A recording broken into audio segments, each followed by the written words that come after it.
오늘은 성경 파노라마 제4장 성경을 어떻게 이해할 것인가에 대해서 함께 나누기로 원합니다. 기도드립니다.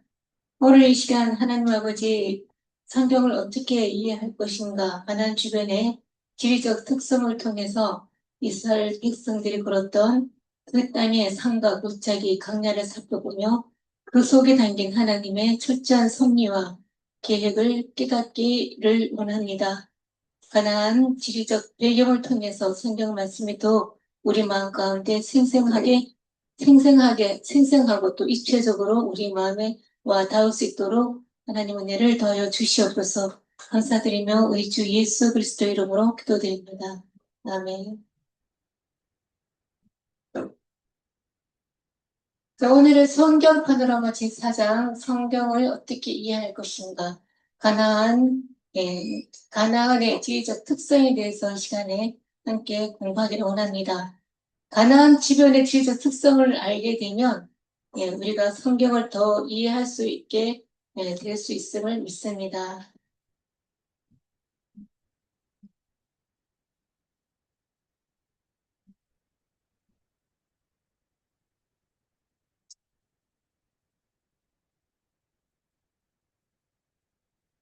제4장입니다. 지도로 보면 구약이 더 입체적으로 보인다. 지도로 보는 구약 성경 이 시간에 함께 나눠보겠습니다. 성경의 인명과 지명을 쫓아가다 보면 하나님의 전적인 신실하심을 우리가 볼 수 있게 됩니다.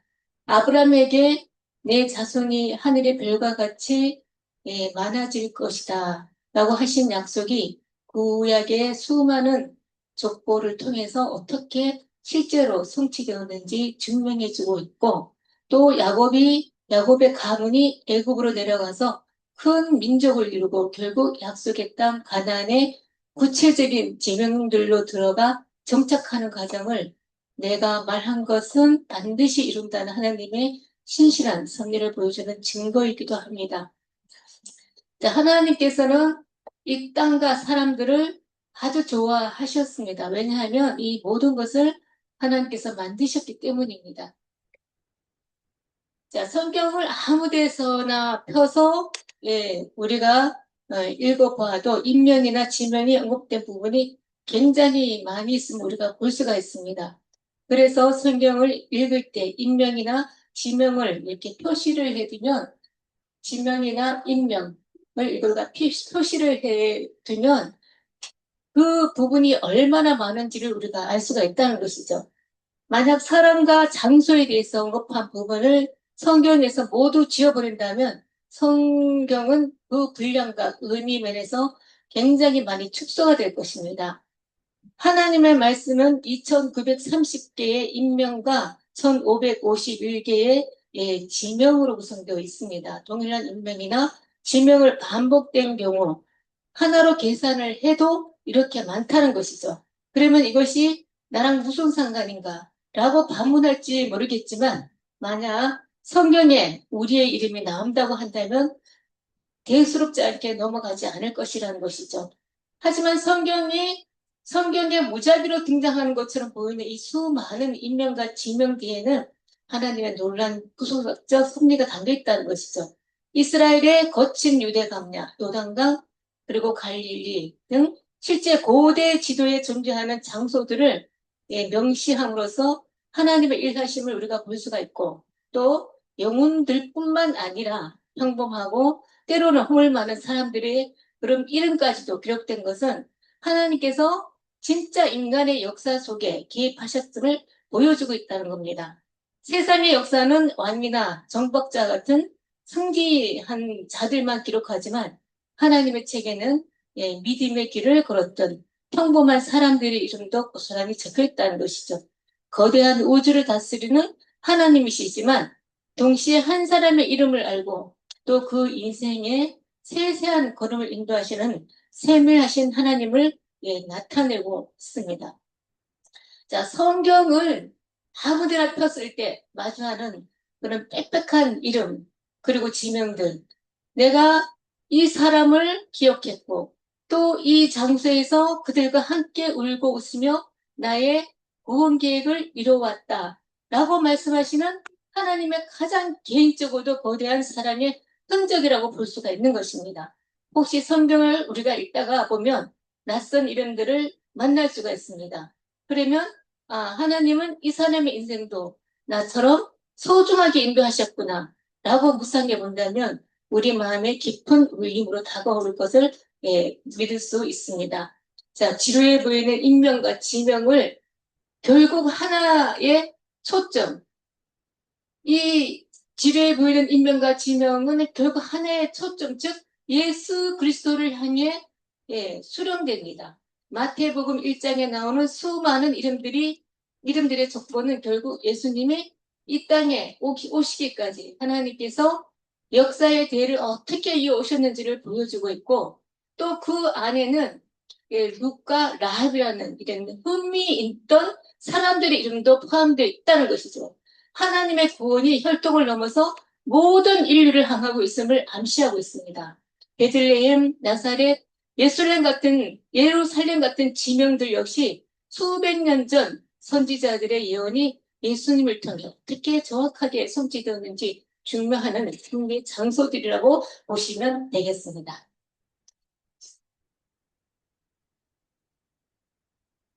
자, 성경을 조금만 읽어도 하나님께서 인간을 얼마나 귀하게 여기신다는 사실을 우리가 쉽게 느낄 수가 있습니다. 창세기의 창조에 관한 대목에서 아담과 하와에 대한 기록이 피조세계 전체에 대한 기록을 합친 것보다 많습니다. 이처럼 세상은 인간을 위해 만들어졌고 또 안식일조차도 인간을 위해 만들어졌습니다. 하나님은 인간과 교제하기 위해 인간을 창조하셨고 또 영원하시고 부족함이 없으신 하나님께서 단지 교제를 나누기 위해 하나할 것도 없는 인간을 지으셨다는 것이죠.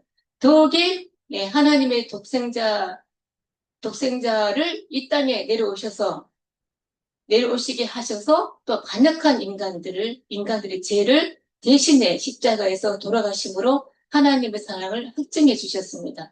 하나님께서 우리를 얼마나 사랑하신지 하나님의 창조와 우리는 십자가를 보면 알 수가 있다는 것이죠. 자, 여기 보면 성경 연구하고 있습니다. 백과사전이 있죠. 그리고 성경 사전이 있습니다. 자, 성경을 처음부터 끝까지 영감으로 믿던 권위를 지닌 하나님의 말씀입니다.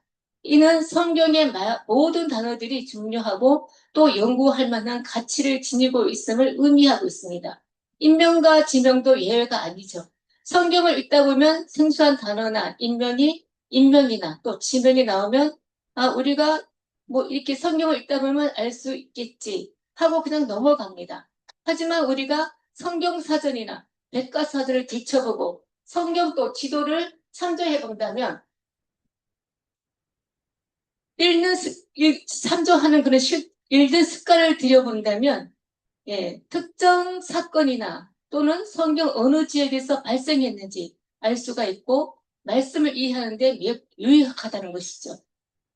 자, 여기는 걸리버 여행기가 있죠? 성경책을 들고 있습니다.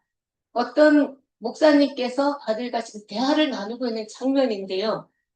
자, 아들이 걸리버 여행기가 성경 이야기보다 더 진짜처럼 느껴진다고 지금 말을 합니다. 그러니까 이 목사님께서 아들의 말을 듣고 깜짝 놀라는 그런 장면인데요. 자, 걸리버 여행기에는 지도가 있는데 성경에는 지도가 없다는 것이죠. 아들이 걸리버 여행기에는 지도가 있다는 거예요. 그래서 이 걸리버 여행기가 성경보다 더 진짜 같다는 얘기를 지금 하고 있다는 것이죠. 자, 그래서 우리가 성경의 지리, 즉 지명이나 인명을 연구하면 성경의 이야기들이 실제적으로 우리에게 다가올 수 있다는 것을 말하고 있습니다. 자, 그 다음에는 지도로 보는 구약의 세계를 이제 한번 보겠습니다. 자, 5대양 6대주, 우리가 앞서 방금 이제 5대양 6대주를 보았습니다. 지구의 표면을 거대한 바다인 5대양과 대륙 6대주로 나눈 인류의 가장 기본적인 이런 지리적 부분이 되겠습니다. 자, 세계 지도는 성경 이야기가 세계의 어느 지역에서 발생하는지를 보여주고 있습니다. 자, 5대 양의 위치를 기억할 때는 우리나라가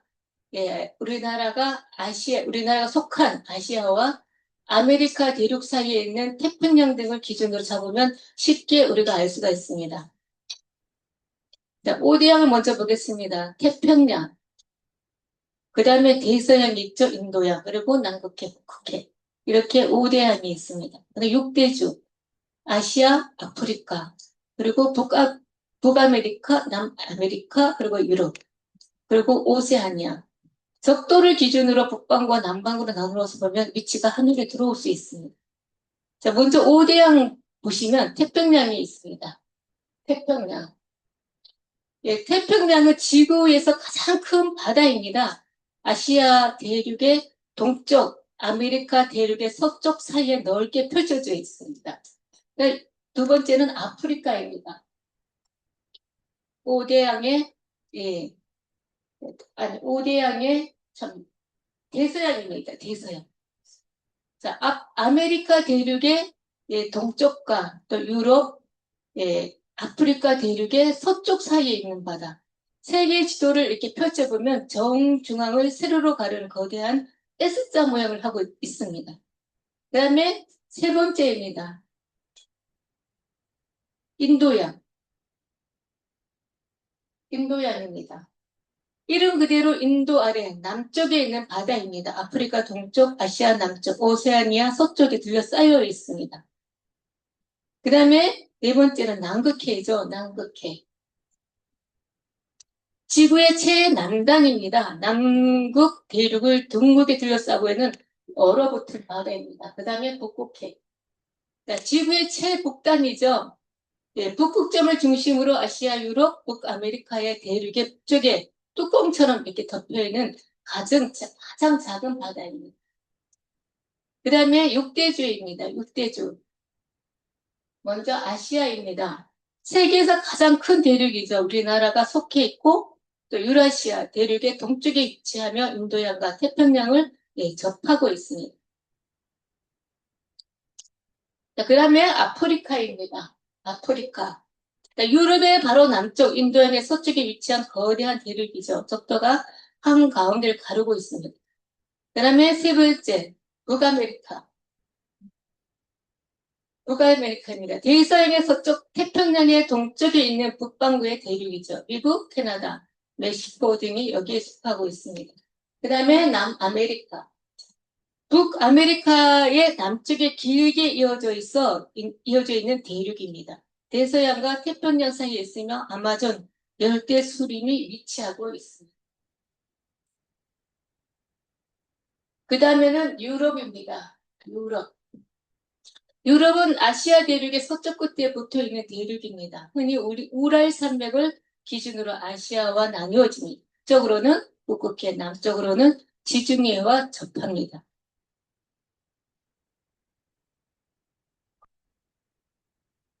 그 다음에 오세아니아입니다. 오세아니아. 자, 아시아의 동남쪽 남태평양에 고립되어 있는 대륙이죠. 호주, 뉴질랜드, 그리고 주변의 수많은 섬 나라들로 이루어져 있습니다. 자, 그리고 여기에 보면 박스가 있죠, 박스. 이것은 성경 속에 나오는 구약 세계의 지리적 배경입니다. 자, 그 다음에는 지도로 보는 구약 세계. 방금 전에 본 그 박스입니다. 박스, 네모 박스. 네, 세계 지도에서 네, 본 사각형으로 표시된 부분을 확대한 이 그림입니다. 이 지도는 성경의 지리적 배경이 된 땅과 5개 바다로 이루어져 있습니다. 자, 제일 먼저 여기가 지중해입니다. 지중해. 성경에서는 대해라고 합니다. 자, 여기가 긴네르토스. 성경에서 신약에서는 갈릴리 호수라고 그러죠. 그 다음에 여기가 요단강 그리고 영해. 네, 오늘날은 사해라고 부릅니다. 여기가 홍해바다, 나일강, 애굽이죠. 그 다음에 이제 두 줄기 강이 흐르고 있죠. 이거 유브라데강, 여기가 티그리스강, 여기가 페르시아. 그리고 여기가 흑해고 여기가 이제 카스피해. 이렇게 구약의 예, 구약의 성경적 지리적 배경이 된 5개 땅과 4개 된 땅과 5개 바다로 이루어져 있는 구약 세계 그림입니다.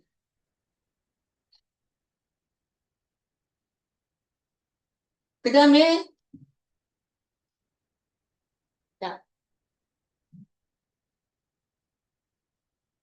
강과 바다의 이름으로 알아본 구약 세계 지도입니다. 강과 바다의 이름으로 알아보는 구약의 세계. 자, 사실 구약의 이야기의 지리적 배경이 된 지역은 생각보다 넓지가 않습니다. 우리가 아까 본 그 세계 지도의 네모 박스 안에 있는 거거든요. 이 안에서 모든 사역이 일어났습니다. 창조의 노아의 홍수를 제외한 구약의 모든 사건들이 이 범위 안에서 발생했고, 단 요나가 하나님의 얼굴을 피해서 도망가려고 했던 다시스는 이 지도의 범위 밖에 위치하고 있습니다. 이 구약의 지도는 세로가 1400km이고 가로가 약 2200km에 달합니다. 그러니까 노아 시대 이후에 강과 바다의 범위가 거의 변하지 않았기 때문에 이 지도에 현대 국가들의 이름을 넣을 수도 있습니다. 자, 북쪽에서 페르시아만이 흐르는 2개의 강줄기가 있습니다. 티그리스강, 유브라데스강 이렇게 2개의 강이 흐르고 있습니다. 자, 조금 위에 흐르는 것이 티그리스 강이고 밑에서 흐르는 게 유프라데스강. 자, 왼쪽에는 나일강이 있죠? 나일강. 자, 나일강은 이집트 남쪽에서 발원해서 지중해로 흘러 들어갑니다. 지도에서 보듯이 가장 큰 바다는 물론 지중해이죠. 사해, 오늘날 대해라고 하죠. 자, 성경은 지중해를 대해라고 부릅니다. 대해 동남쪽으로는 요단강이 2개의 작은 바다를 서로 연결해주고 있습니다. 그리고 신약에서는 갈리바라도 칭하지만 구약에서는 긴네 호수, 긴네 바다라고 칭하고 있습니다. 자, 밑에 있는 바다는 염해, 오늘날 사해입니다. 신약에서는 사해에 대해서 전혀 언급이 없습니다. 그 곳으로 계속 유입된 물이 방출되지 않아서 고물의 영도가 높아져서 생물체가 전혀 생존할 수 없기 때문에 현대에 들어서는 이곳을 사해라고 부르기도 합니다. 방금 우리가 공부했던 이 부분이 바로 이란입니다. 이란지. 그 다음에 지도로 보는 구약의 세계. 구약의 세계에 위치한 현대 국가들입니다. 현대 국가들. 자, 이 지역은 여러 국가들이 잦은 분쟁으로 국경이 종종 변하기 때문에 약간의 변동이 있을 수는 있습니다. 그러니까 100% 정확하지는 않다는 것이죠. 자, 여기가 아까 말했죠. 티그리스가 유브의 강이 흐르고 그 위에가 이란, 페르시아만, 카스피해, 아제르바이잔, 이라크, 시리아, 레바논, 키프로스, 구브로죠. 바나바의 고향, 지중해 대해, 그리고 이스라엘, 자, 요르단, 자, 이렇게 홍해, 나일강, 이집트. 이렇게 해서, 구약의 이 지도 위에 현대 국가들의 이름을 넣은 것입니다.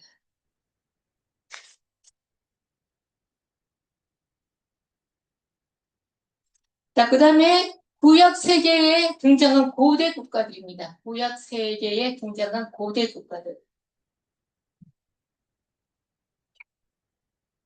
여기 보시면 녹색이 있죠? 비옥한 소승달 지대라고 합니다. 비옥한 소승달 지대. 자, 구약이 최소한 4,000년의 역사를 포괄하고 있습니다. 또 이 모든 나라들이 동시에 존재한 것이 아니라는 사실을 우리가 염두에 두시고 또 이 나라들이 여러 시대에 걸쳐서 정복 전쟁을 겪기 때문에 국경을 정확하게 표시하기는 어렵다는 점이 있습니다. 이 당시에 문명이 경작 가능한 이런 비옥한 소승달 지대에 제한되어 있다는 점을 우리가 기억하시면 되겠습니다.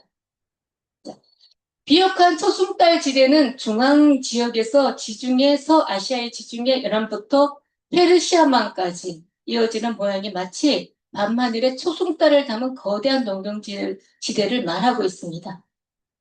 자, 여기서 보면 이렇게 농경지대로 페르시아만까지 이렇게 둥글죠. 그래서 초승달을 닮았다고 해서 비옥한 초승달 지대라고 이렇게 부르고 있습니다. 이곳은 인류 최초의 문명이 탄생한 지역이기도 합니다. 인류가 수렵하고 채집에서 벗어나가지고 처음으로 농사를 짓기 시작한 어떻게 보면 역사적인 그런 고향이라고 생각하시면 되겠습니다. 여기는 이제 구보로가 있는데 이 바나바의 고향입니다. 자, 사도 바울과 바나바가 안디옥 교회에서 파송된 후에 첫 번째 선교의 여행을 떠났던 곳이 바로 이 구보로입니다. 자, 우리가 이 4장에서 기억할 것은 바로 이 비옥한 초승달 지대를 기억해 주시면 되겠습니다. 그 다음에는 구약의 세계 지도를 직접 그려보는 것입니다. 우리가 앞서서 이제 이 구약 세계 지도를 많이 봤기 때문에 대충 이제 어딘지를 알죠. 여기는 지중해, 나일강, 자, 홍해입니다. 여기는 긴네르도스, 오늘날 갈릴리 바다, 그리고 요단강, 그리고 여매, 오늘날 사해라고 하죠. 네, 대충 아시겠죠? 자, 그 다음에 머릿속에 우리가 이 지도를 입력해 놓으면 성경을 가르치는 데 도움이 됩니다. 스스로 또 연구하는 데도 도움이 되고 유익하겠죠. 그 다음에 이제 여기는 페르시아만이죠. 페르시아만에서 강줄기가 두 개가 흐르고 있죠. 자, 여기는 티그리스강, 히데길 강이라고도 합니다. 여기는 유브라지스강. 자, 아까 봤죠? 지중해, 나일강, 홍해, 자, 갈릴리 바다, 그리고 요단강, 여매, 사해. 이렇게 우리가 구약의 지도를 머리에 입력을 해놓으면 성경을 다른 사람에게 가르치고 또 우리가 연구할 때 매우 유익할 수가 있습니다. 자, 그 다음에는 지도로 보는 창세기입니다. 지도로 보는 창세기. 창세기는 창세기는 이제 여기 에덴에서부터 이제 시작해가지고 애굽에서 창세기는 끝이 납니다. 이제 이 성과 간략한 상징들을 이제 우리가 기억을 해두고, 구약의 역사를 지도에 이제 옮겨보는 작업을 한번 해보겠습니다. 먼저 구약의 역사서가 17권이라고 했죠. 구약의 역사서 17권입니다. 17권이에요. 17권의 지도를 보고 다른 성경의 지리적 배경을 한번 정리를 해보는 그런 시간들을 가져보겠습니다. 자, 창세기는 12장부터 마지막까지 네 사람, 즉 아브라함과 이삭과 야곱과 요셉의 삶이 집중적으로 기록되어 있습니다. 그들과 그들의 가족은 몇 차례 이주했지만 가나안 지역 안에서 움직이거나 애굽으로 내려가거나 하란으로 갔다가 다시 오는 그런 정도에서 그쳤습니다. 창세기의 사건들은 몇몇을 제외하고는 창세기 지도에서 표시된 위에서 일어났습니다. 방금 말씀한 것처럼 이 위에서 일어났다는 것이죠. 자, 아브라함은 가나안 땅에 들어가서 이스마엘과 이삭을 낳았죠. 그들은 각각 아람 민족과 이스라엘 민족의 조상이 되었습니다. 이삭은 가나안에서 에서와 야곱을 낳고 또 그들은 각각 에돔 민족과 이스라엘 민족의 조상이 되었습니다. 야곱은 12아들을 낳았는데 그들은 이스라엘 12지파의 시조가 되었습니다. 자, 창세기에서 히브리 세계의 인구는 약 400년 동안 한 명에서 70명으로 증가했습니다. 창세기 1장에서 11장이 인간의 죄에 대해서 이야기하는 반면에 12장에서 50장은 아브라함의 자손 예수 그리스도를 통해 임하게 될 구원에 대해 이야기를 해주고 있습니다. 자, 히브리 민족의 시작, 즉 출발점은 바로 갈대와 우르입니다. 시작점은. 히브리 민족의 시작, 하나님께서 갈대와 우르에서 아브라함을 불렀죠. 그래서 아브라함이 순종하여 자, 하란으로 해서 애국으로 이제 가서 여기가 이제 창세기는 끝이 납니다. 자, 아브라함에서 시작된 가문이 이삭을 거쳐 야곱에 이르렀고 야곱에 대해 이르러 가나안 땅에 가뭄이 들자 애굽으로 이주하게 됩니다. 이주할 때 인원이 70명이었죠. 70명. 그런데 나중에 출애굽할 때는 60만 명으로 번성을 하죠. 자, 구약의 처음 17권에는 역사가 나머지 22권에는 그것을 보충해주는 내용들이 기록이 되어 있다고 했습니다. 구약의 역사서 17권, 나머지 예언서 체험서가 22권이죠. 근데 이 22권이 구약의 역사 17권을 보충해주는 내용들로 기록되어 있다는 것이죠. 천지 창조의 처음 닷새가 지난 뒤 티그리스와 유브라드의 계곡에서 인간의 이야기가 시작되었습니다. 창조 직후에 인간은 타락했고 죄에 빠졌고 약해질 대로 약해졌습니다. 결국 하나님께서 노아의 8식구를 제외한 모든 인간을 멸망시키십니다. 그리고 나중에 모든 민족들이 바벨타워로부터 흩어지고 또 지도를 보면 굵게 표시된 4라는 숫자가 있죠. 굵게 표시된 이 사라는 숫자. 이 4라는 숫자는 창세기 1장에서 11장에 기록된 4대 사건입니다. 즉 창조, 타락, 홍수, 바벨 사건을 나타내고 있는 것이죠. 그 후에 갈대아 우르 지방에 거주하던 아브라함, 나중에 아브라함으로 이름이 바뀌죠. 이 아브라함이라는 사람을 하나님께서 택하셨어요. 아브라함과 그의 가족을 하나님이 부르심에 응해서 비옥한 초술달 지대에 속한 메소포타미아의 하란으로 이주했고 또 나중에 가나안 약속 땅이라 불리는 가나안으로 이사를 했다가 마지막에 애굽으로 내려가죠. 창세기 지도에서 볼 수 있는 바와 같이 창세기는 지리적으로 에덴에서 시작해서 애굽에서 끝이 난다는 겁니다. 에덴에서 시작해서 애굽에서 창세기는 끝이 납니다. 지도를 잘 기억해 두시면 성경을 연구하는 데 굉장히 유익하다는 것이죠. 자, 지도로 보는 출애굽기입니다. 지도로 보는 출애굽기. 출애굽을 해서 이스라엘 백성이 홍해 바다를 건너서 시내산에서 당도한 이 지도이죠. 애굽으로 내려간 유대인들 처음엔 70명이라고 했죠. 70명의 야곱의 식구들은 그 다음 400년 동안 350만 명으로 숫자가 엄청나게 늘어납니다. 자, 민수기는 이스라엘 백성들 가운데 전투에 참가할 수 있는 20세 이상 남자의 숫자가 60만 명이 넘는다고 기록하고 있습니다. 자, 그들이 대부분 교류를 했다고 볼 때 이스라엘 민족의 인구가 120만 명이나 되고 또 거기에 부부 한 쌍이 네 자녀를 두었다고 생각해보면 출애굽 당시 이스라엘 백성들의 인구는 350만 명이 넘는다. 노인들을 싸울 수 있는 남자의 숫자에서 포함되지 않았거든요.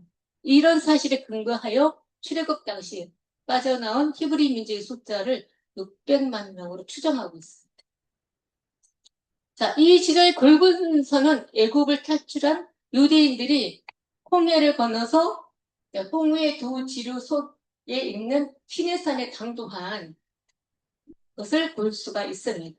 그런데 정말 홍해를 건넜을까? 이 의견이 참 많이 있습니다. 해안을 따라 펼쳐진 갈대숲을 헤치고 지나갔던 것은 아닌가 이렇게 보는데 성경적으로 보면 홍해를 건넜다는 것이죠. 출애굽기 14장 2절에 보면 큰 동풍이 밤새도록 바닷물을 물러가게 하시니 물이 갈라져 바다가 마른 땅이 된지라.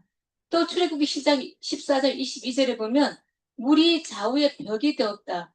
이렇게 기록되어 있습니다. 이 사건은 단순히 물이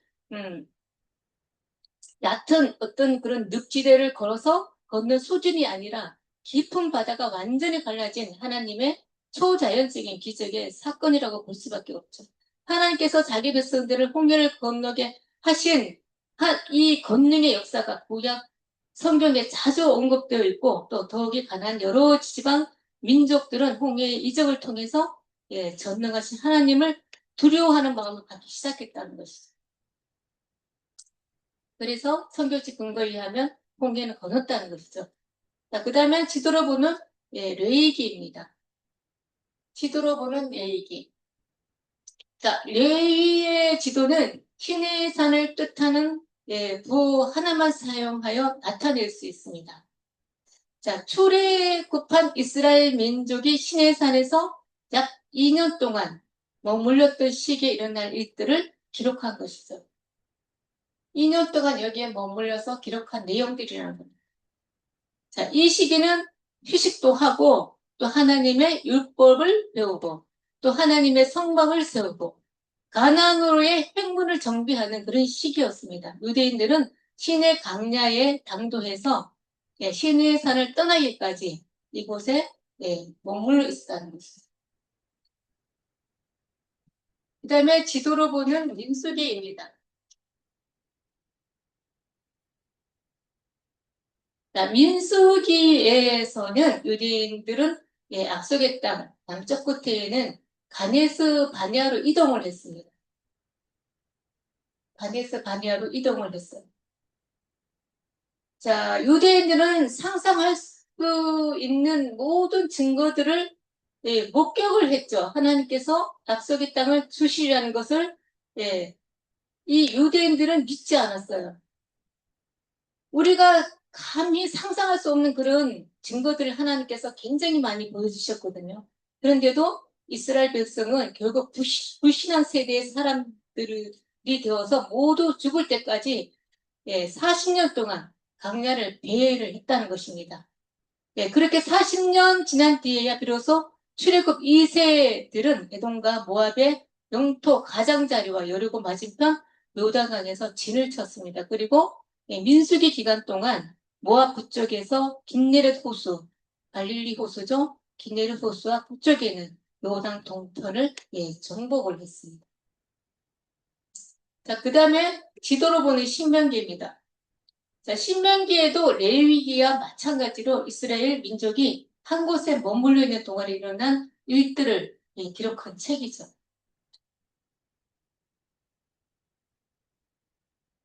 자, 이스라엘 백성들이 모압 평지에서 진을 치고 있는 동안 모세는 회중들을 소집해서 하나님과 언약을 맺게 했는데 이 사건은 모세 오경의 절정이 되기도 합니다. 모세는 비스가산에서 약속의 땅을 바라본 뒤에 죽었습니다. 여기죠. 비스가산 땅. 여기서 모세가 회중들을 모아놓고 이제 설교를 한 다음에 이 비스가산 땅에서 가나안 땅을 바라보면서 죽었다는 것이죠. 이것이 요단강이죠. 요단강. 여기가 염해고 여기가 모압입니다. 여기가 약속의 땅이죠.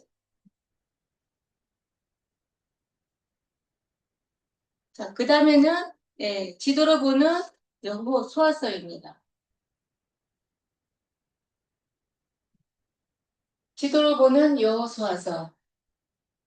자, 여호수아는 이스라엘 백성들을 이끌고 물이 마른 요단강을 건넜습니다. 이것은 하나님께서 자기 백성들을 위해 주권적인 섭리로 물을 가르신 두 번째 사건이죠. 요단강을 건너는 것은 첫 번째는 홍해를 건넜고 두 번째는 요단강을 건넜습니다. 하나님께서 이 이스라엘 백성에 베푸신 두 번째 기적이라는 것이죠. 자, 여호수아가 강물이 끊어진 두 지점에 대해 언급했다는 점은 매우 흥미롭습니다. 그 두 지점은 거리상 32km나 떨어져 있었습니다. 이때 이스라엘 인구가 40년 전에 애굽을 빠져나왔을 때와 거의 유사했다는 점을 고려한다면 홍해가 생각보다 훨씬 넓은 폭으로 갈려졌다는 것이죠. 자, 이스라엘 백성이 출애굽 당시 60만 명이라고 했어요. 그런데 불순종함으로 인해서 이 1세들은 다 죽었습니다. 그런데 2세대들이 이 요단강을 건넜을 때도 그 수가 비슷했다는 것이죠. 자, 이스라엘 백성들은 요단강을 건넌 뒤에 여리고 남쪽에 진을 쳤습니다. 그리고 여리고와 아이에서 시작해서 가나안 중부와 남부를 정복한 뒤에 북쪽으로 향했습니다. 자, 이스라엘 원정이 정결되는 지점에 12개가 있죠. 12개 점 보이시죠? 자, 이것은 이스라엘 12지파의 땅 분배를 뜻하는 것입니다. 그 내용이 여호수아서 후반부에 자세히 기술되어 있습니다.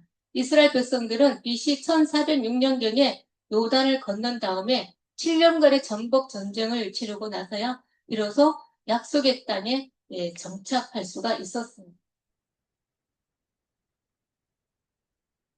그 다음에는 지도로 보는 사사기 그리고 룻기입니다. 자, 지도의 상징 부호는 용수철 모양입니다. 용수철 모양. 용수철 모양.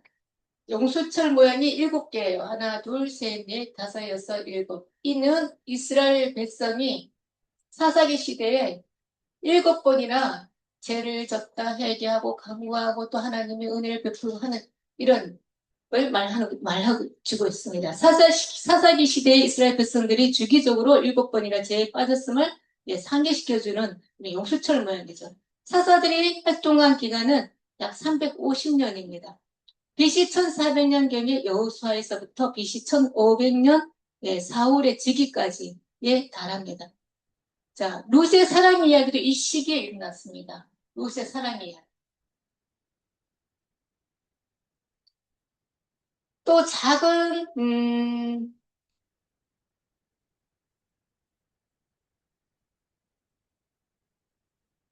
룻의 사랑 이야기 하트만이고 사울의 즉위까지 사사 시대가 있었고 이스라엘의 범죄한 이 옥수철 모양의 사사기 룻기의 상징 부호가 되겠습니다.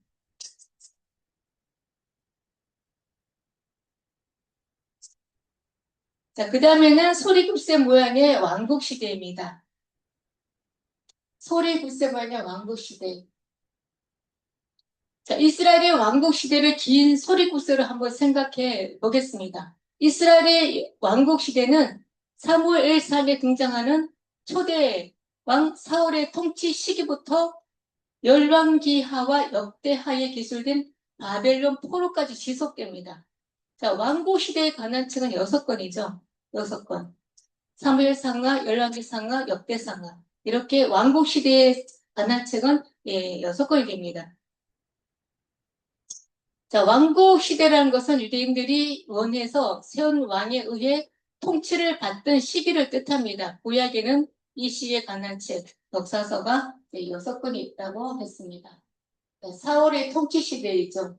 그리고 이제 사울의 아들이 아니라 사울 통치 시대부터 왕국이 두 왕국으로 분열되고 이제 북이스라엘이 BC 722년경에 아수르에 의해서 망하고 그다음에 남유다가 BC 586년에 바벨론에 의해서 망하는 그런 내용들이 왕국 시대에 있죠. 그 다음에 계속되는 소리굽새 모양의 왕국 시대를 계속 이제 알아보겠습니다. 구약 시대입니다. 구약의 전반적인 이야기를 다시 한번 살펴보겠습니다.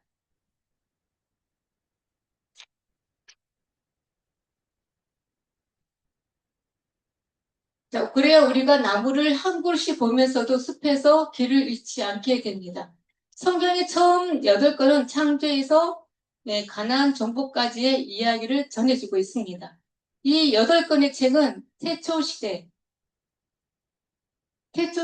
족장시대, 노예시대, 그리고 방황시대, 정복시대, 사사시대, 왕국시대, 제거시대 이렇게 전개되고 있습니다. 그리고 아담에서 사무엘까지 12명이 이 시기에 활동을 하였습니다.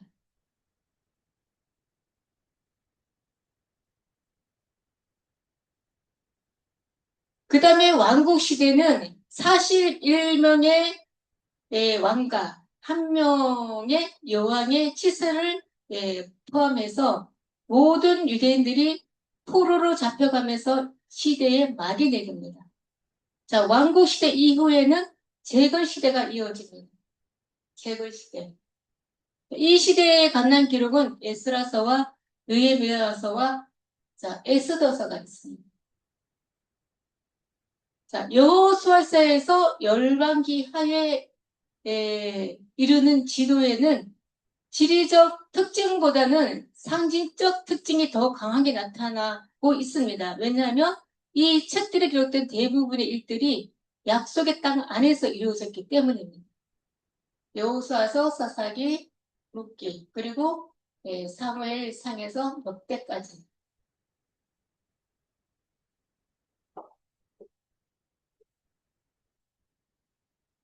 그 다음에는 계속되는 소리 붓새 모양의 왕국시대에서 구약의 왕국시대를 이제 보겠습니다. 왕국의 소리 붓새의 손잡이 부분이 있습니다. 손잡이 부분.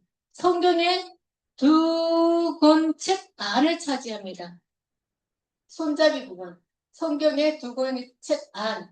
사무엘상에서 사무엘하, 열왕기사 반까지 이 사울과 다윗과 솔로몬이 치리했던 시기이죠.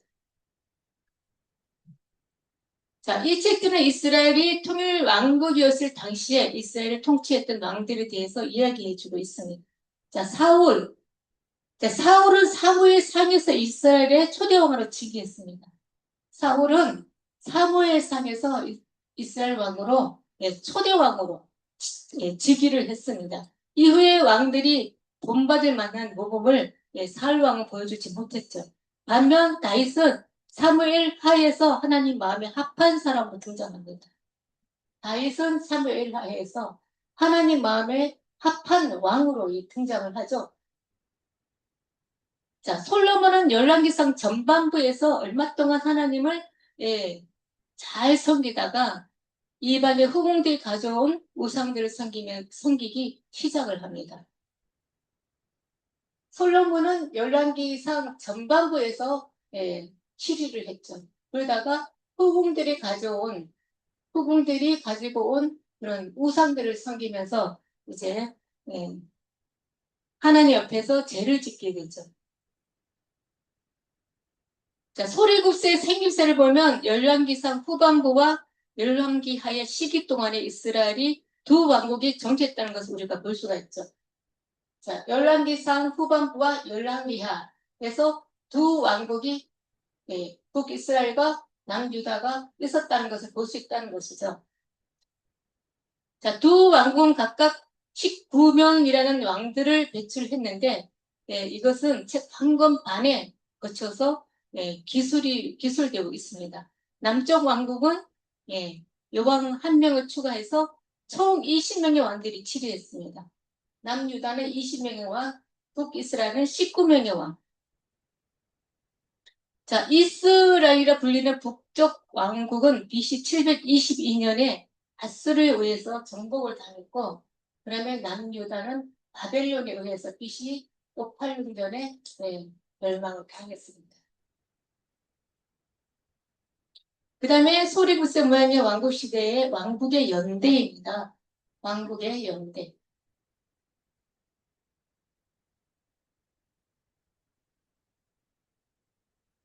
자, 왕국이 분열되었던 930년. 왕국이 분열되었던 시기는 BC 930년이죠.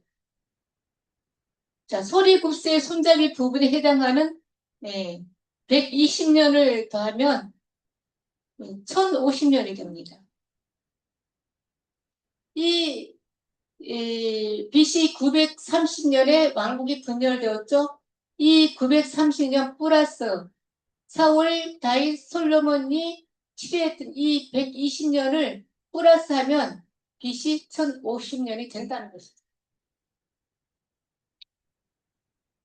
자, 사울과 다윗과 솔로몬이 각각 40년씩 통치했습니다. 40년씩 통치했어요. 모세의 생애도 120년이죠. 자, 왕자 시절, 목동 시절, 선지자 시절. 이렇게 120년을 모세도 훈련을 받았습니다. 르호보암이 왕국을 둘로 분열시켰던 해가 바로 BC 940년. 구약 영대기의 한 축을 이루고 있죠.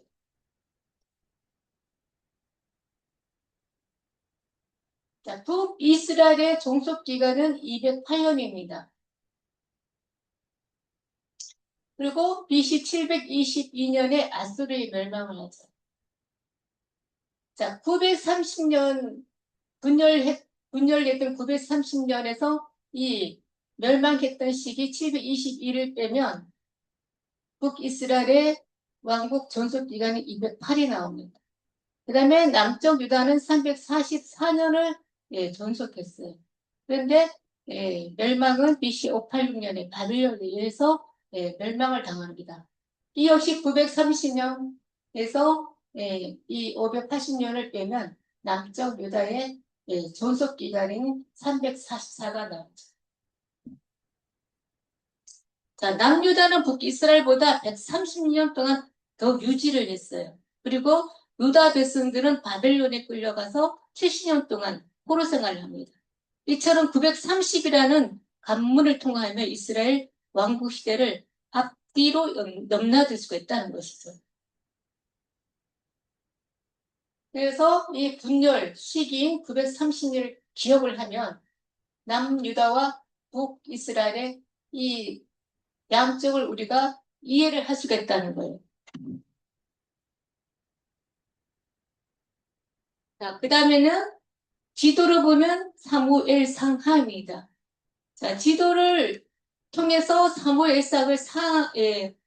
사무엘상을 상징적인 이 짧은 선과 왕관하나로 간략하게 나타낼 수 있다는 것이죠. 자, 왕국도 하나요, 왕도 하나입니다.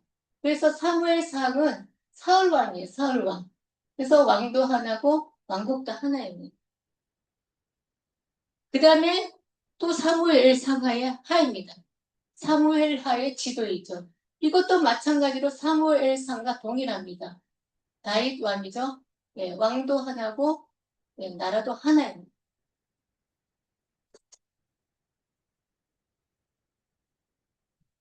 그 다음에는 자, 열왕기 상하입니다. 열왕기 상은 왕이 솔로몬이죠. 솔로몬.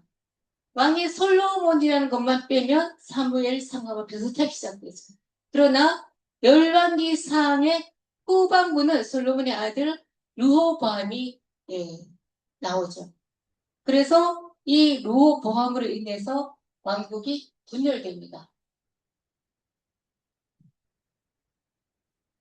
그 다음에는 열왕기사, 지도로 보니 열왕기사. 자, 열왕기하의 지도입니다. 열왕기하는 북쪽 왕국이 먼저 아수르에 멸망을 하고 나중에 유다가 바벨론에게 멸망을 당함으로써 두 왕국이 끝이 납니다.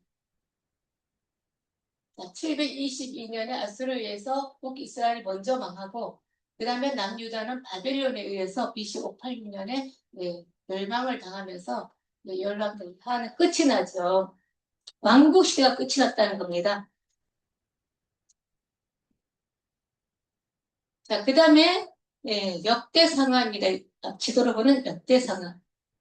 자, 역대상은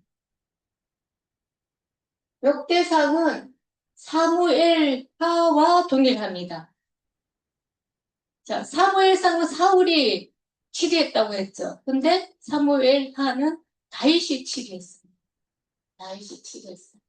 그래서 역대상은 사무엘하와 동일하다는 것이죠. 자, 사무엘상하와 열왕기상하를 상징적 지도상에 옮기고 나면 역대 상하를 살펴보는 직업이 굉장히 수월해집니다. 역대상이 기본적으로 사무엘하와 동일하고 또 역대하는 기본적으로 열왕기상하와 동일하기 때문입니다. 기술적으로 정확성을 기한다면 역대하는 솔로몬 계열로만 진행이 되죠. 사실 역대상하는 남유다 왕들의 계보만을 그리고 있습니다. 그것만이 완왕의 왕이신 그리스도께로 이어지는 약속의 계보이기 때문이죠. 그래서 이 역대상하에 보면은 다른 것이 하나도 없어요. 오직 예수 그리스도 계보로 이어지는 좋은 것만 기억되어 있다는 거예요. 자, 그 다음에는 역대상하, 역대하의 지도입니다. 자, 역대하는 솔로몬의 계로만 진행된다고 했습니다. 자, 그래서 열왕기하와 동일하다는 것이죠. 자, 솔로몬의 아들 르호보암에 의해서 이제 왕국이 분열이 됩니다. 자, 아수르에 의해서 722년, BC 722년에 멸망을 당하고 남유다는 바벨론에 의해서 BC 58년에 멸망을 이제 당합니다. 그 다음에는 지도로 보는 에스라, 느헤미야서, 에스더입니다. 자, 에스라와 느헤미야서는 70년 동안의 바벨론 포로 생활을 끝내고 3차에 걸쳐서 고향 남유다의 수도 예루살렘으로 귀환하는 유대인들에 대해서 기록하고 있습니다. 자, 북이스라엘의 백성들은 BC 722년에 아수르에 멸망당한 뒤에 주변 국가로 뿔뿔이 흩어지고 말았어요. 자, 에스라, 느헤미야, 에스더 지도에서 바벨론으로 가는 이 경로를 표시한 붉은 선들을 상징성을 기하기 위한 것이지 명확한 경로는 아니라는 거예요. 상징성이지 명확한 경로는 아닙니다. 자, 우리가 이제 여기에서 에스라와 이제 느헤미야서가 70년 동안 바벨론 포로 생활에 끝내고 3차에 걸친 그런 기한의 역사가 있습니다. 먼저 1차 기한이 있었죠. 1차 기한은 BC 536년에 이루어졌습니다. 수룹바벨이 일부 유대인들을 데리고 기한에서 예루살렘 성전을 재건합니다.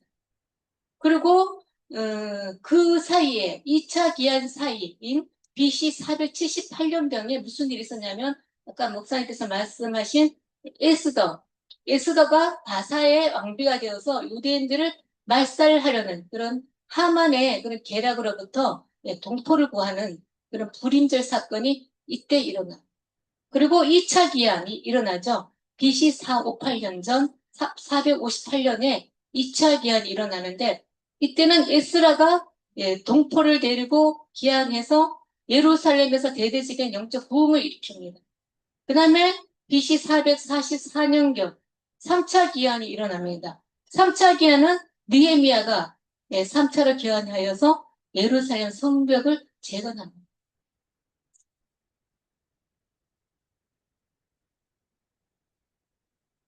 자, 여기 보면은 이제 에스더가 페르시아 왕비가 되었다가 아까 말씀을 드렸죠.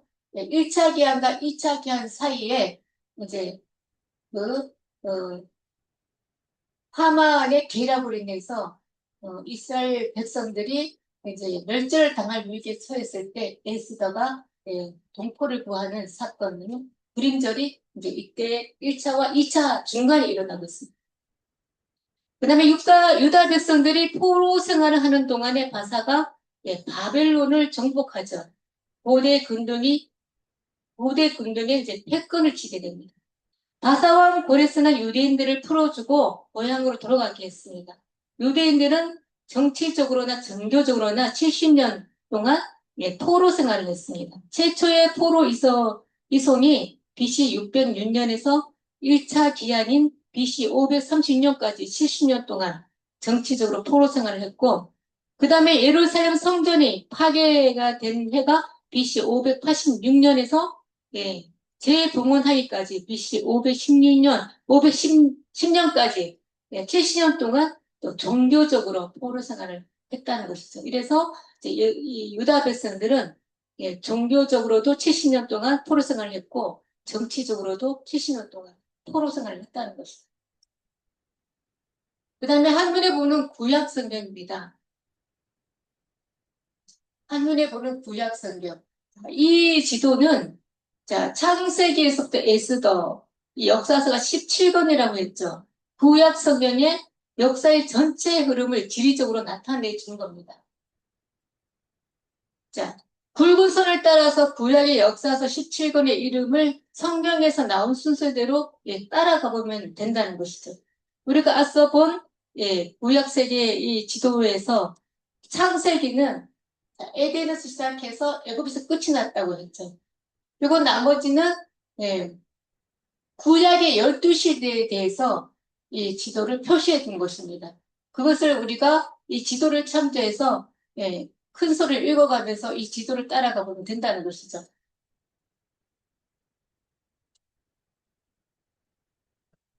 자, 그 다음에는 나머지 책들의 자리매김이 있습니다. 지금까지는 구약의 역사서 17권에 대해서 살펴보았어요. 그러면 나머지 책들이 있죠. 구약의 나머지 책인 22권이 있다는 거예요. 예언서와 체험서, 체험서와 예언서 22권이 있는데 이 22권의 지리적 배경을 이제 지금부터 살펴보는 시간을 가져보겠습니다. 자, 이 지도는 구약의 나머지 22권의 책들의 지리적 배경이 된 지역을 표기한 것입니다. 자, 여기서는 지리적 배경을 찾는 데 집중해 보기로 하겠습니다. 지도에 표기된 순서는 성경의 순서에 따른 것입니다. 자, 이 지도에는 선지자들이 사역한 장소가 표기되어 있지만 좀 더 구체적인 설명을 위해 구약의 선지자들이 활동한 지역, 지도를 참고해보면 쉽게 이해할 수가 있다는 것이죠. 뒤에 보면은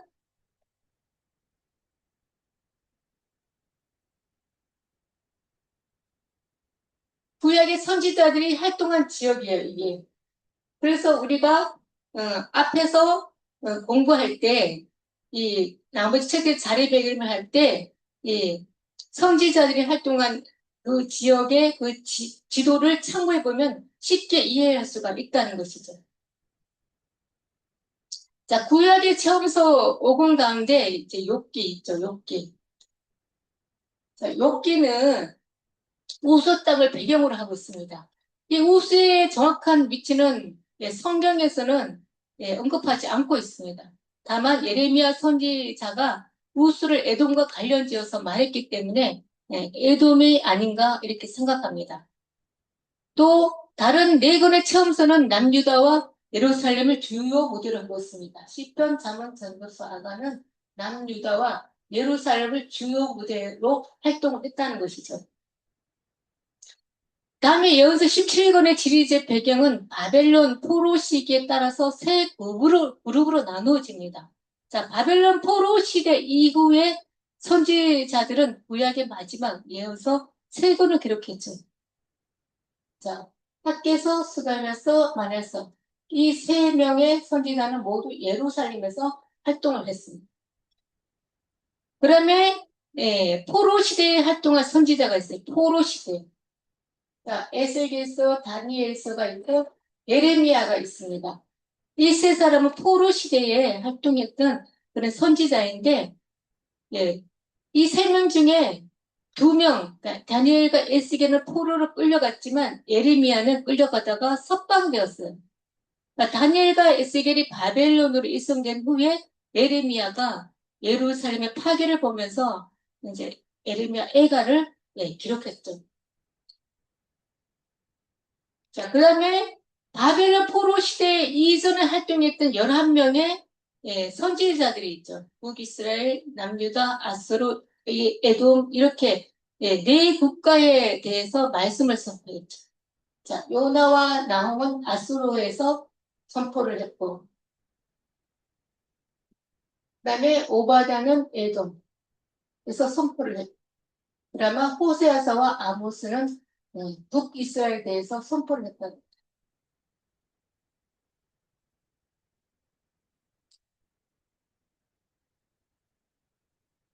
그리고 또 이제 여기 이렇게 있죠. 요엘, 미가서, 하박국, 스바냐. 자, 이런 선지자들도 예루살렘에서 남유다와 예루살렘에서 말씀을 선포했다는 것이죠.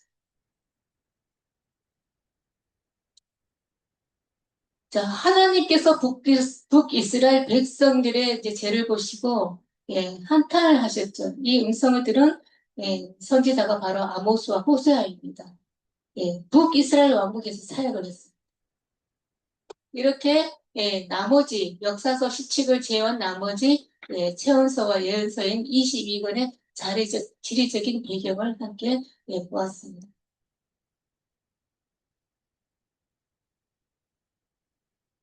자, 방금 이제 보았던 구약의 선지자들의 활동한 지역입니다. 그래서 이 구약의 선지자들 활동한 지역을 참고를 해서 이제 구약의 처음서와 예언서 22권의 지리적 배경을 함께 이렇게 본다면은 이해가 쉽다는 것이죠. 그러니까 구약의 선지자 17명의 사역 장소입니다. 실제로는 16명이에요.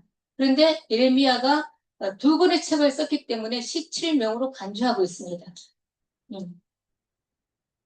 자, 포로 시대 이전은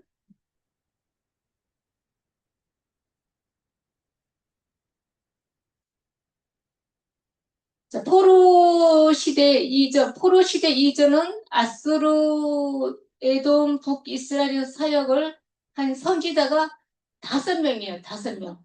포로 시대 이전에 포로 시대 이전에 활동한 선지자예요. 요나, 나홈, 그리고 오바댜, 아모스, 호세아, 오바댜, 요나, 남은 포로 시대 이전에 활동했던 그런 선지자입니다.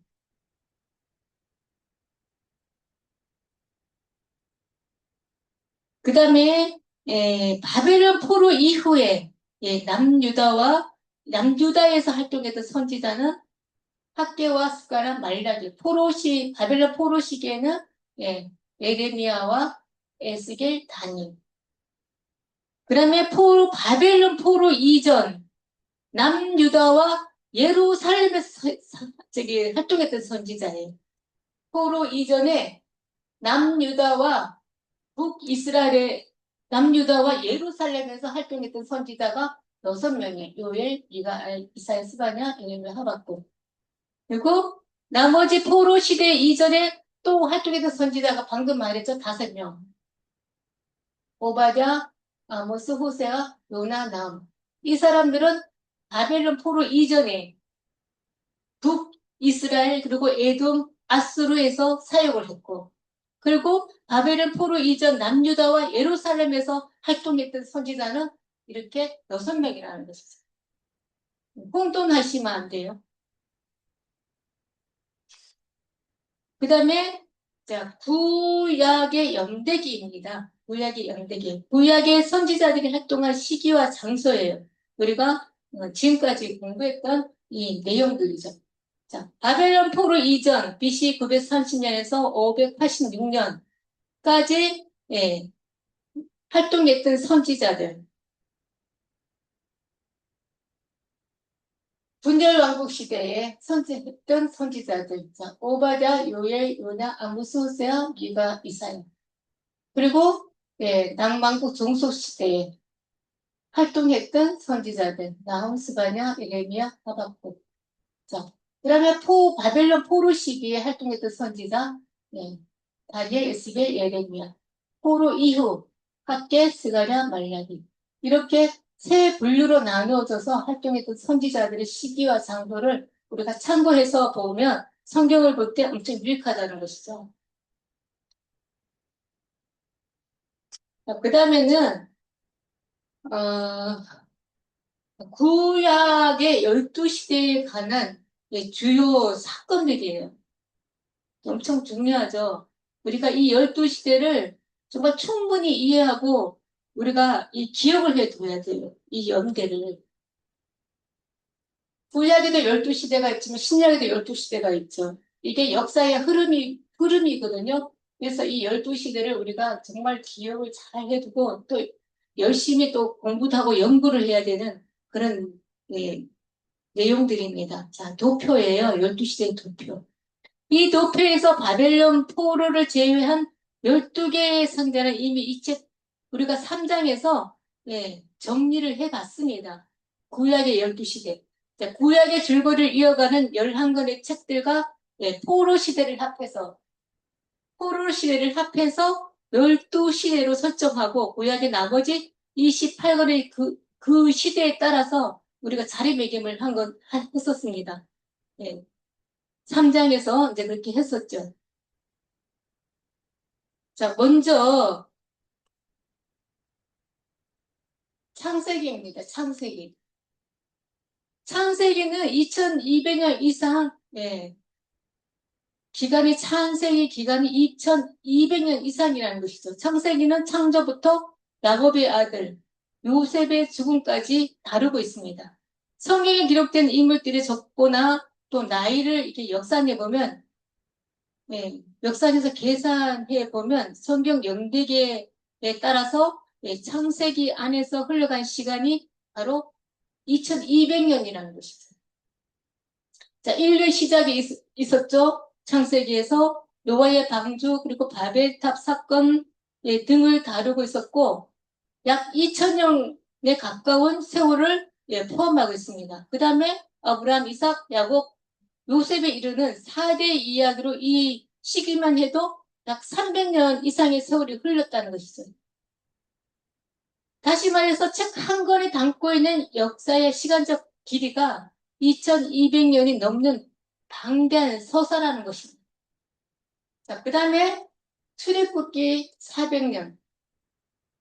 자, 400년은 이스라엘 민족이 애굽에서 보낸 종살이의 시간을 뜻합니다. 성경 역사에서 가장 중요한 숫자 중 하나이죠. 그렇지만 실제 머문 기간은 430년을 기록하고 있어요. 이스라엘 자손이 애굽에서 거주한 지 430년이라 출애굽기 12장 40절에서 41절에 이렇게 기록이 되어 있습니다. 자, 그 다음에는 민수기입니다. 민수기. 자, 민수기 40년은 이스라엘 민족이 약속의 땅 가나안으로 곧장 들어가지 못하고 강야를 이제 떠돌다가 방황해야 했던 가혹한 훈련과 심판의 시간이죠. 자, 가나안 정탐꾼 사건이 결정적인 원인이었죠. 가나안 땅을 탐지하기 위해서 각 지파에서 한 명씩 총 12명의 정탐꾼을 보냅니다. 40일간 정탐하고 돌아온 이들 중에서 10명이 부정적인 보고를 하죠.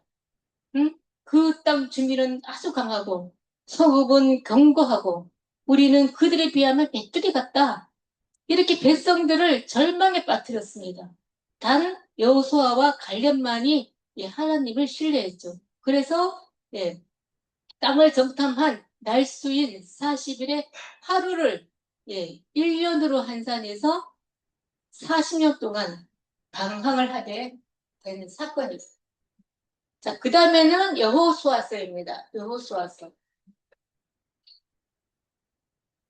자, 여호수아서는 정복 전쟁이 7년 동안 있었습니다. 7년이라는 기간은 이스라엘 백성이 가나안 땅에 들어가서 주요 거점과 부족들을 정복하기까지 걸린 시간이 바로 7년이라는 것이죠. 그 다음에 사사기입니다. 사사기는 사사시대가 350년이라는 것이죠. 사사시대가 350년. 이스라엘 백성이 가나안 땅에 정착을 한 후에 첫 사사, 온일부터 마지막 사사, 삼손, 사무엘이죠? 이르기까지 왕이 없던 사사 시대가 총 있었던 기간이 350년이라는 겁니다. 그 다음에 사무엘상 40년입니다. 사무엘상. 자, 이 사무엘상이라고 적힌 상자 중요하죠. 여기서부터 왕국 시대가 열린 것이죠. 자, 이스라엘 초대왕 사울의 총 제2 기간입니다. 이스라엘 지파 동맹체에서 통합 왕정 국가로 전환되는 한 세대 시간이 바로 40년이랍니다. 그 다음에 사무엘하입니다. 사무엘하. 사무엘하는 통일 다윗이가 치료했던 기간이죠. 자, 다윗의 나이가 33세 왕위에 올라서 40년 동안 다스렸습니다. 헤브론에서 7회, 6달 동안 유다를 다스렸고 예루살렘에서 33해 동안 온 이스라엘과 유다를 다스린 기간입니다.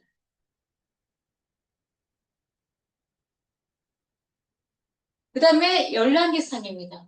열왕기상도 40년이라고 되어 있죠. 솔로몬이 치리했던 그 기간이 전반부까지 치리했죠. 열왕기상. 40년 동안 이스라엘 왕국의 황금기를 이끌었던 두 고대 군주 다윗 왕의 마무리가 열왕기상 1장에 기록되어 있습니다.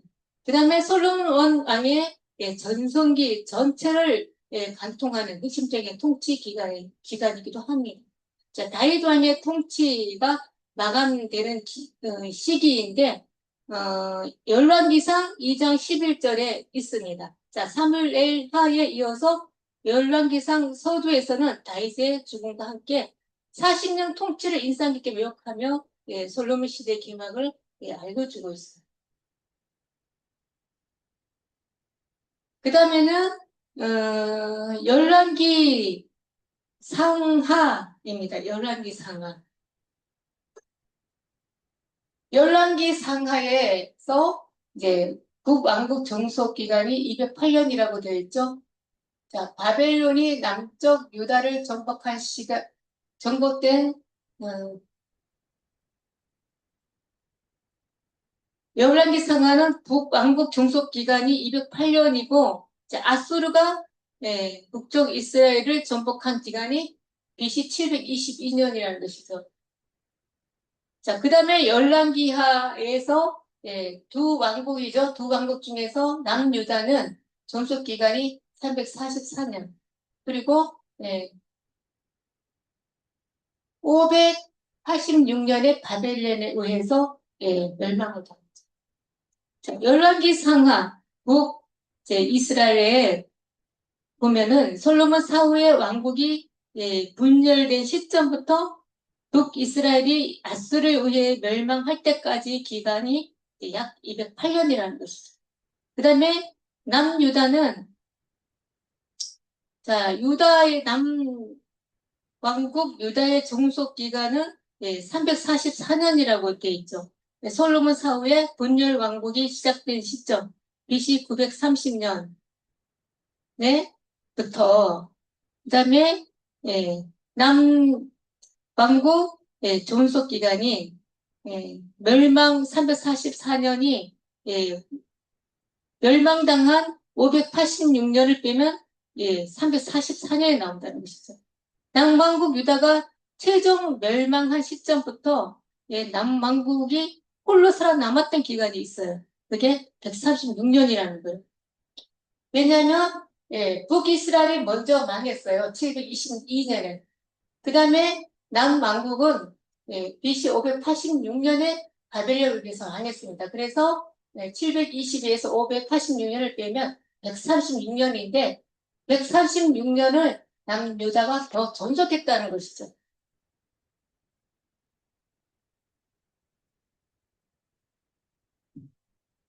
그 다음에 바벨론 포로가 70년이죠. 바벨론 포로 기간이 70년입니다.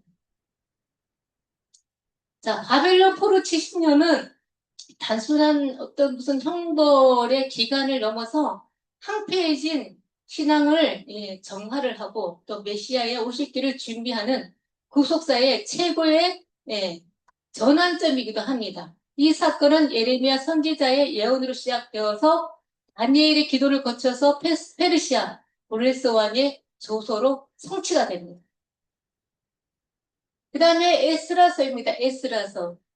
에스라서 90년은 에스라서를 간통하는 핵심 역사적 기간 중 90년을 제2차 바벨론 포로 기한인 BC 538년부터 제2차 기한을 이끈 에스라가 예루살렘에 도착해서 종교 개혁을 단행한 시점인 BC 458년까지의 전체적인 소요 기간입니다.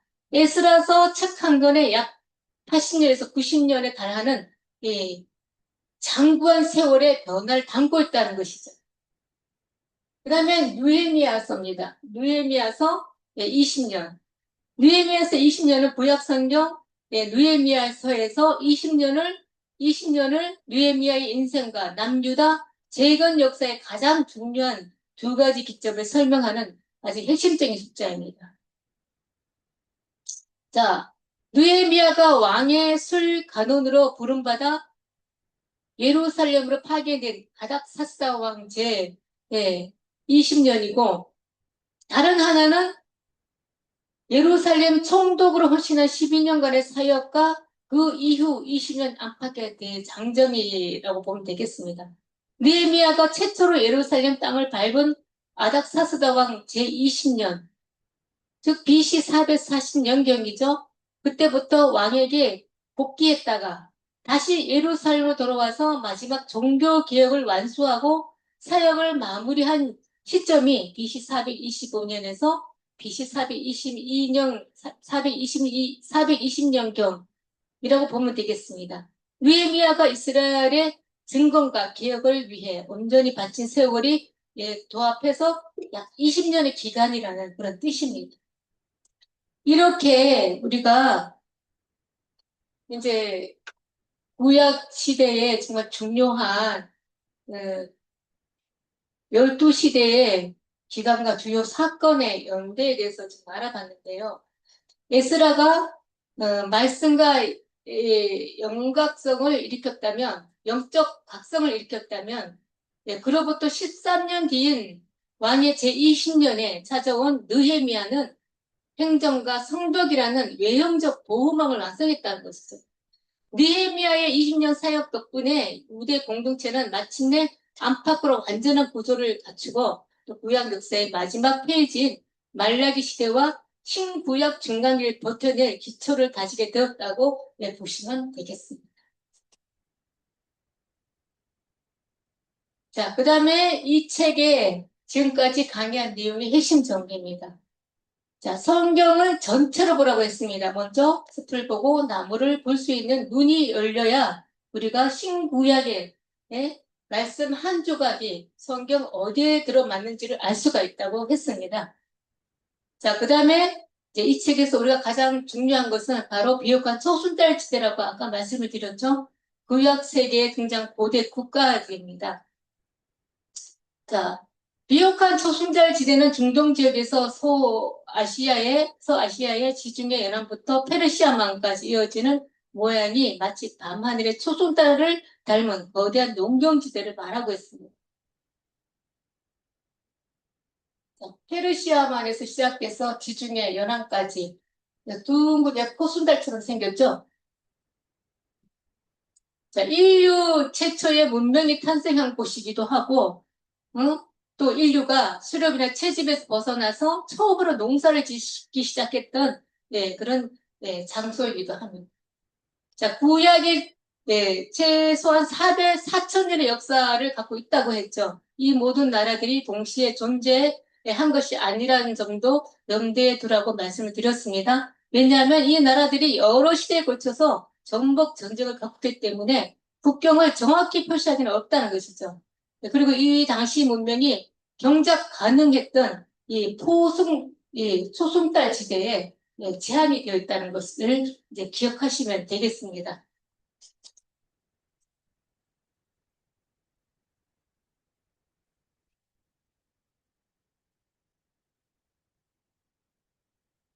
자, 한눈에 보는 구약 성경입니다. 자, 구약의 역사 17권, 창 17권이 순서대로 이렇게 지도로 표시되어 있고, 창세기의 역사가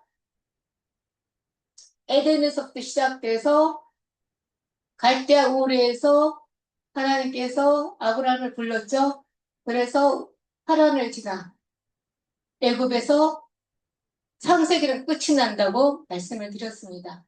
그리고 우리가 이 지도를 통해서 구약의 역사서 17권을 차례대로 이 선을 따라서 읽어가면서 보신다면 도움이 될 것입니다. 자, 그 다음에는 지도로 보는 구약 세계. 자, 구약의 세계 위치한 현대 국가들이죠. 구약의 지리적 배경이 된 구약의 세계에 위치한 현대 국가들이죠. 다시 말해서 구약의 지리적 배경이 된 그 지도에 현대 국가들을 넣었다는 것입니다. 자, 이 지역은 여러 국가들이 잦은 분쟁으로 국경이 종종 변하기 때문에 약간의 변동들이 있다는 게 정확하지가 않다는 겁니다. 자, 여기 보면은 두 강이 있죠? 페르시아만의 위로 이렇게 두 개의 강이 있죠? 티그리스강, 유브라데스강, 여기는 이란이고, 자, 4대 강이 흐르고 있는 이라크가 있습니다. 그리고 키브루스, 자, 구브로이죠? 지중해 대해가 있습니다. 나일강 홍해. 그래서 이제 이 지도가 구약에서 있는 그런 지리적 배경이 되는 그런 지도인데 그 지도에 지금 현대 국가들이 이걸 넣었다는 것이죠.